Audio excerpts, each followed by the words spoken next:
Puji nama Tuhan, Shalom, selamat pagi, selamat hari Minggu buat kita semua, khususnya buat adik-adik di kelas tunas remaja. Pagi hari ini kita mau sama-sama belajar kebenaran firman Tuhan. Namun sebelumnya, mari kita satu di dalam doa. Bapa yang baik, terima kasih buat segala kebaikan Tuhan.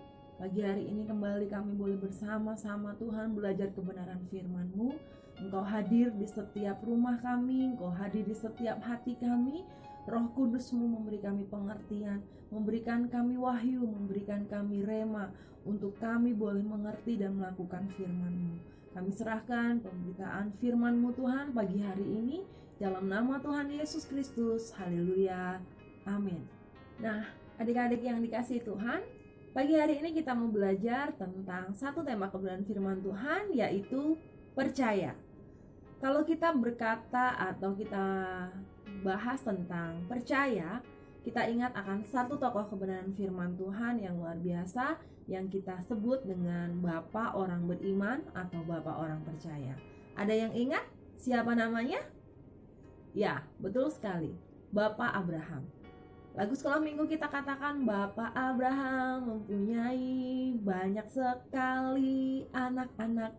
Aku anaknya dan kau juga, mari puji Tuhan. Nah, Bapak Abraham punya banyak anak dan dikatakan bahwa kita ini adalah keturunannya Abraham. Berarti kita harus punya karakter atau sifat seperti Bapak Abraham.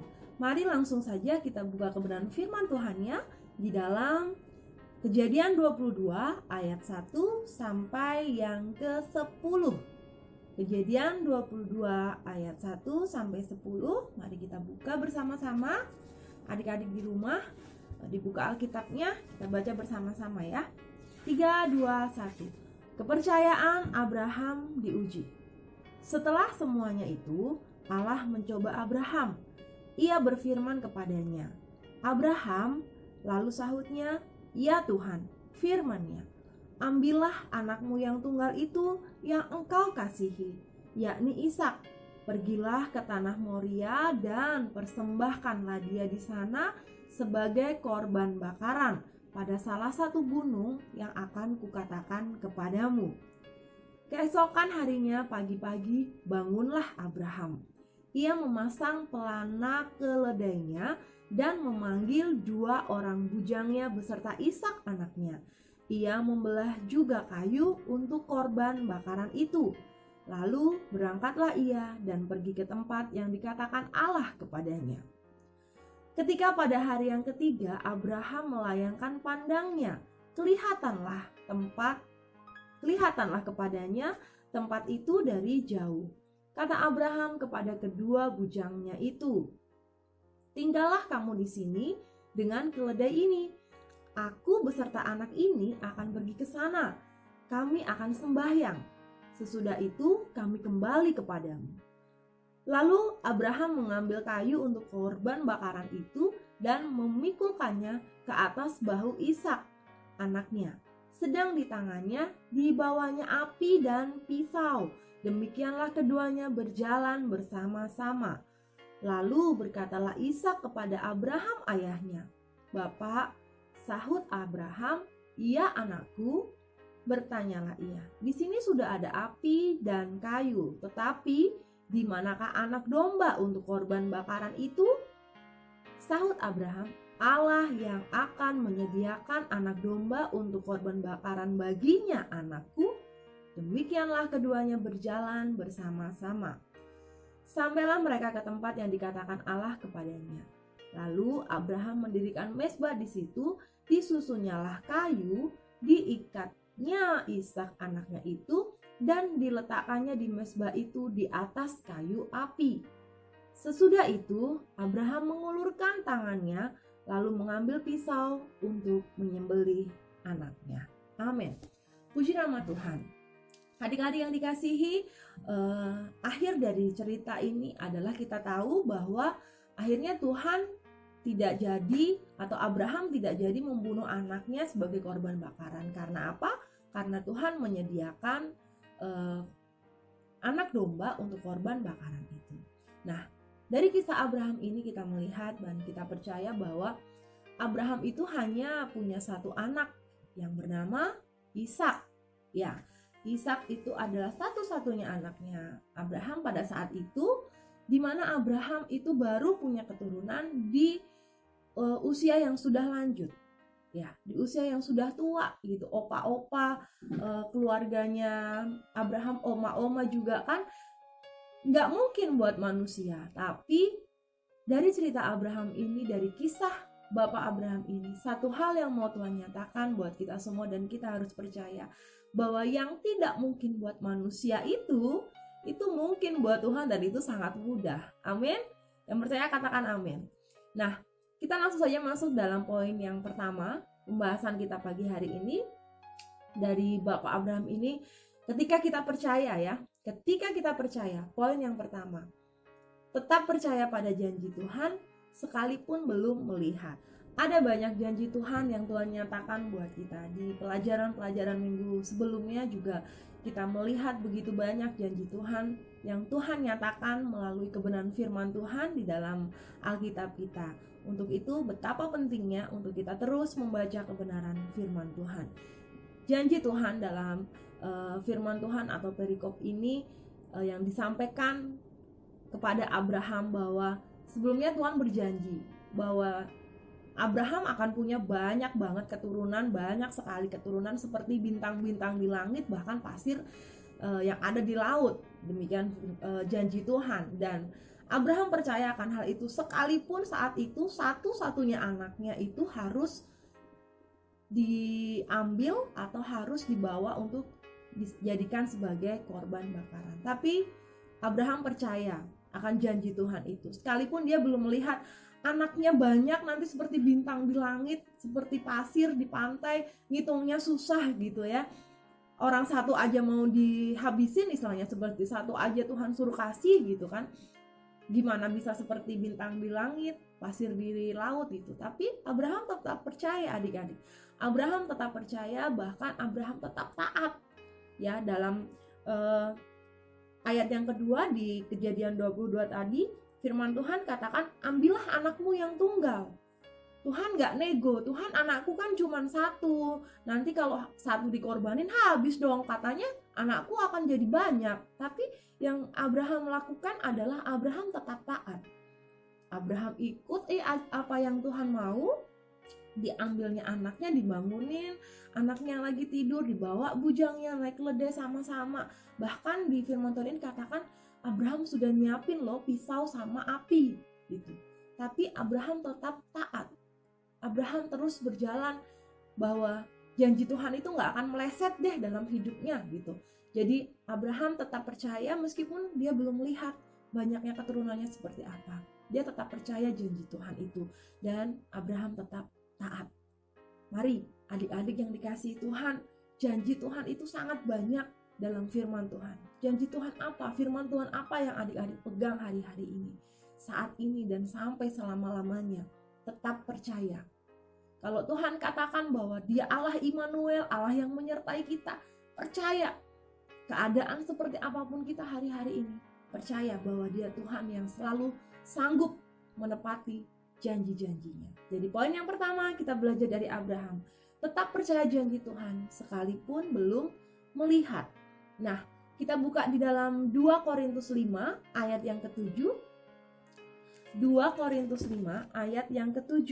Di sini ada firman Tuhan yang luar biasa buat kita. 2 Korintus 5 ayat yang ke-7. Yang sudah ketemu katakan yes. Ya, 2 Korintus 5 ayat yang ke-7, demikian firman Tuhan bersama, sebab hidup kami ini adalah hidup karena percaya, bukan karena melihat. Nah, firman Tuhan katakan bahwa hidup kami ini, hidup kita ini, biarlah hidup kita ini hidup karena percaya kepada Tuhan, bukan karena melihat sekeliling kita yang mengerikan mungkin ya, atau mungkin kondisi orang tua kita yang gak sesuai dengan apa yang kita inginkan, keadaan sekitarnya, pandemi dan segala macam, gak seperti yang kita inginkan. Tapi Tuhan mau kita tetap percaya kepada Tuhan. Nah, ada satu cerita seperti ini adik-adik. Ada satu profesor itu kan udah pintar banget ya. Terus dia bilang, profesor berbicara dengan ada anak kecil, ada orang tua yang lagi ngumpul gitu kan.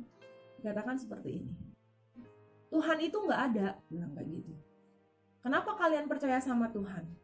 Terus orang tua ini bilang gini, kenapa profesor bilang seperti itu?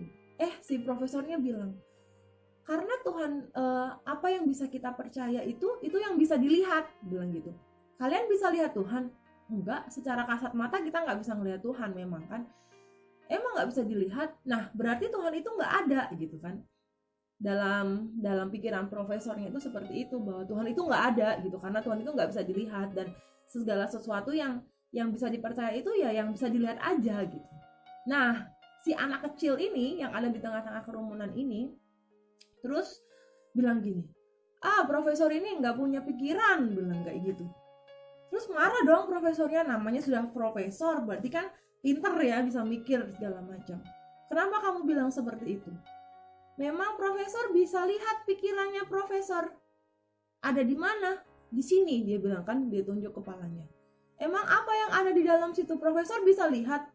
Enggak, bilang gitu kan. Nah, terus anak kecil bilang, sama aja berarti profesor itu nggak punya pikiran. Dibilang seperti profesornya langsung diam. Nah, itulah orang-orang dunia ya, bahwa seringkali kita hanya percaya kepada apa yang ada di depan mata kita ini. Kita nggak punya uang buat beli buku, kondisinya seperti itu gitu kan.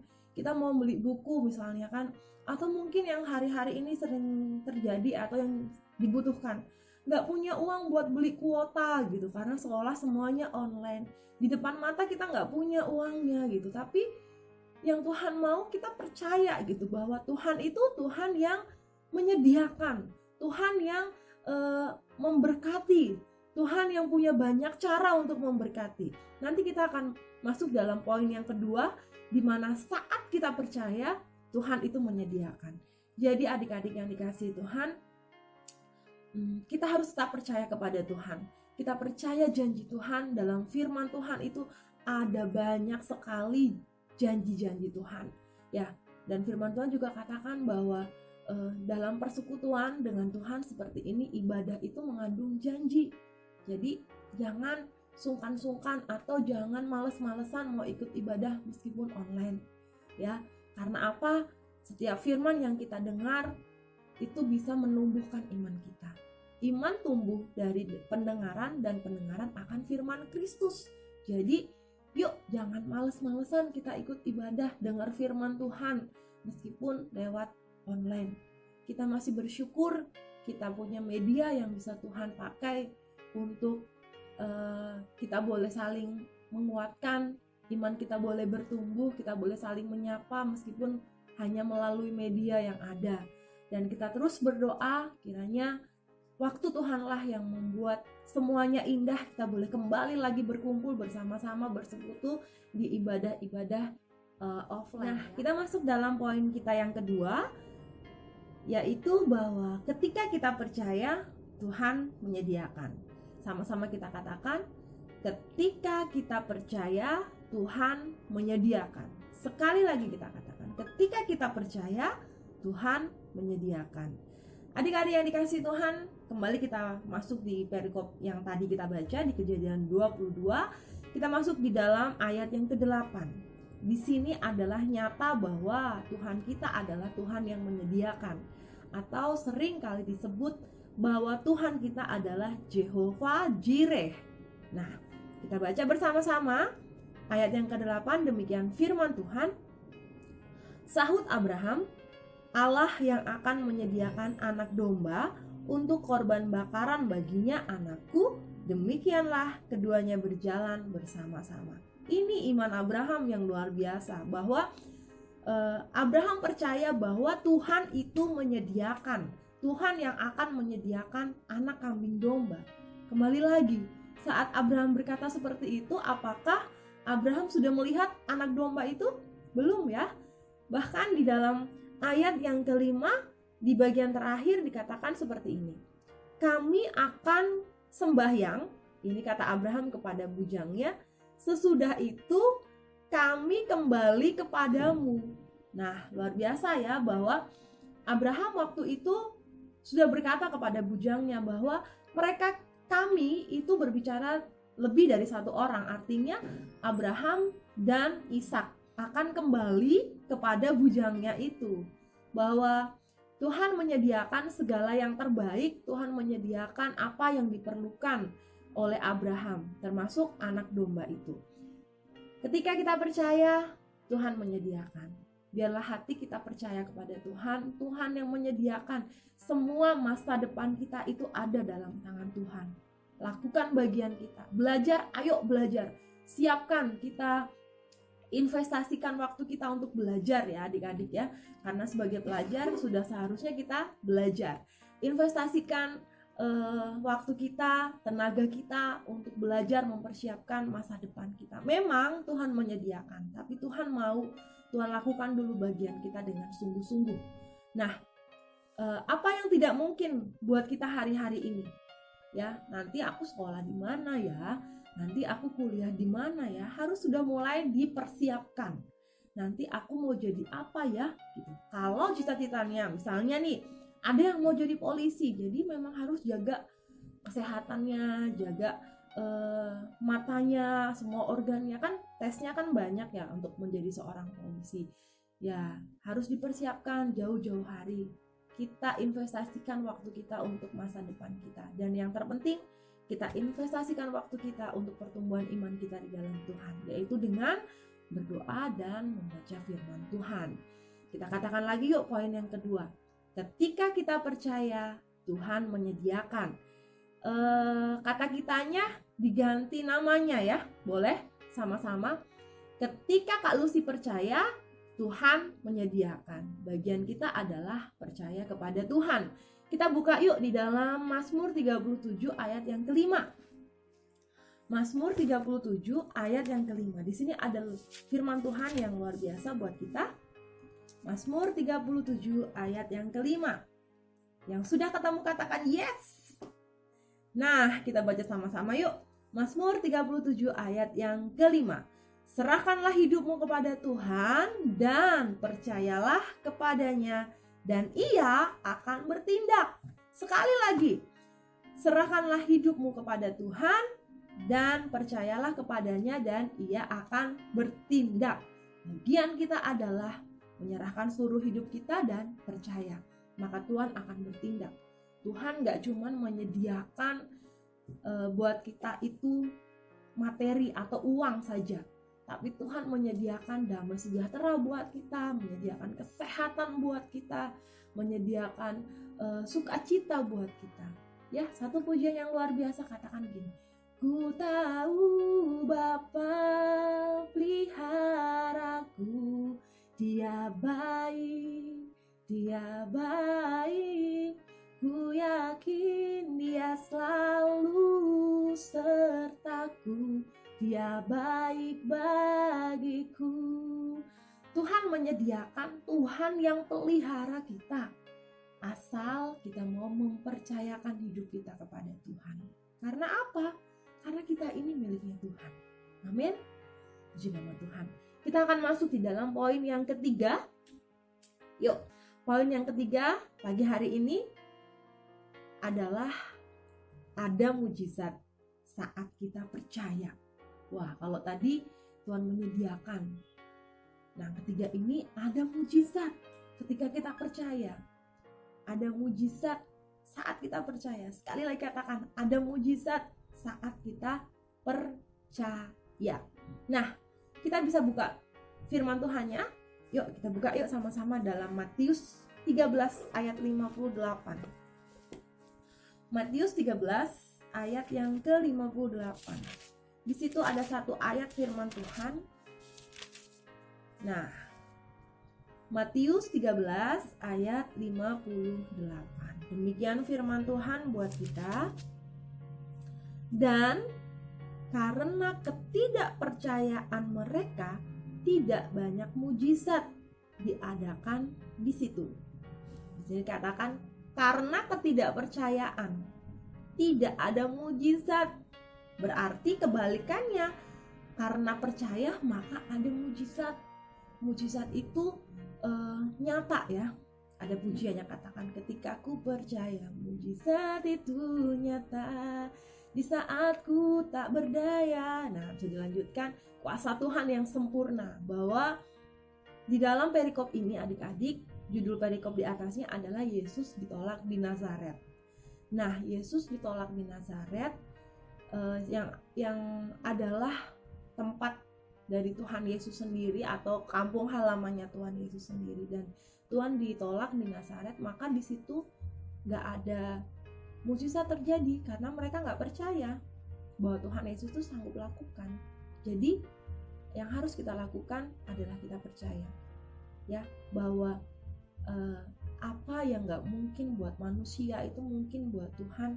Seperti yang tadi kita sama-sama pelajari ya di awal, Bapak Abraham sendiri adalah contoh real bahwa Tuhan itu sanggup melakukan yang gak mungkin buat manusia, mungkin buat Tuhan. Bagian kita tetap percaya.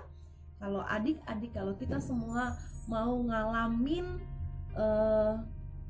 mujizatnya Tuhan, bagian kita adalah tetap percaya Tuhan Yesus sanggup menolong setiap kita. Nah, kita baca di dalam Amsal 3 ayat yang kelima. Amsal 3 ayat yang kelima, kita baca bersama-sama yuk. Amsal 3 ayat yang kelima. Sudah ketemu, katakan yes. Nah, ini dia. Amsal 3 ayat yang kelima. 3, 1. Percayalah kepada Tuhan dengan segenap hatimu dan jangan bersandar kepada pengertianmu sendiri. Sekali lagi. Percayalah kepada Tuhan dengan segenap hatimu dan jangan bersandar kepada pengertianmu sendiri. Ada pujian juga, katakan gini.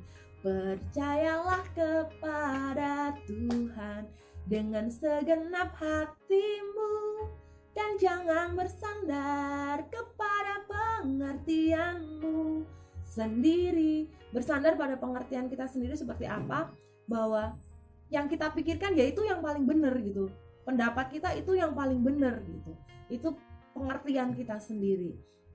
Tapi di sini katakan bahwa percaya sama Tuhan dengan segenap hati, bahwa janji Tuhan itu ya dan amin.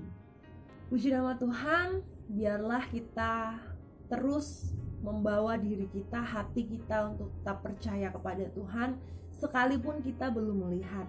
Kita mau terus percaya kepada Tuhan karena Tuhan itu sanggup menyediakan. Dan kita mau percaya kepada Tuhan karena ada mujizat ketika kita percaya kepada Tuhan. Dari adik-adik kecil, dari adik-adik tumbuh menjadi remaja, dewasa, menjadi orang tua, biarlah kita tetap percaya. Kita katakan sekali Yesus tetap Yesus, dan tidak ada yang bisa memisahkan kita dari kasih Tuhan. Apapun keadaan kita hari-hari ini yang seakan-akan itu susah, seakan-akan itu membosankan. Bosan nggak ya di rumah terus ya?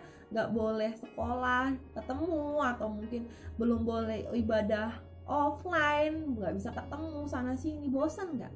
Tapi kita harus tetap bersyukur bahwa kita punya Tuhan yang memegang kendali atas semuanya ini. Dan satu hal, kita tetap percaya bahwa di atas semua yang kita alami hari-hari ini, Tuhan punya rencana yang terbaik. Ya, masih ingat ayat yang pernah kita baca di dalam Yeremia 29 ayat 11 bahwa Tuhan itu punya rencana yang indah buat kita. Rancangan Tuhan bukan rancangan kecelakaan, tapi rancangan hari depan yang penuh pengharapan. Buat setiap kita yang percaya sama Tuhan, apapun kondisi kita hari-hari ini, kita tetap mau katakan Tuhan kita baik. Amin. Sama-sama kita katakan Tuhan Yesus baik. Tuhan Yesus baik. Puji nama Tuhan. Biarlah firman Tuhan pagi hari ini membawa kita semakin mencintai Tuhan, mencintai firman-Nya, mencintai pujian, nyanyian, penyembahan untuk Tuhan. Hari-hari ini perbanyak doa. Hari-hari ini perbanyak ucapan syukur. Karena dalam ucapan syukur itu ada kekuatan yang baru. Nah, puji nama Tuhan. Demikian tadi firman Tuhan kita pagi hari ini. Mari kita satu di dalam doa. Bapa yang baik, terima kasih kami bersyukur buat pagi hari ini buat firman-Mu. Biarlah hati kami tetap percaya bahwa Engkau Tuhan yang sanggup menolong setiap kehidupan kami. Seperti Engkau memberkati Abraham, kami percaya Engkau juga sanggup memberkati hidup kami, Tuhan. Terima kasih Bapa, kami serahkan hidup kami sepenuhnya dalam tangan-Mu. Roh Kudus, mampukan kami untuk menjadi pelaku kebenaran firman-Mu. Di dalam nama Yesus Kristus, haleluya, amin.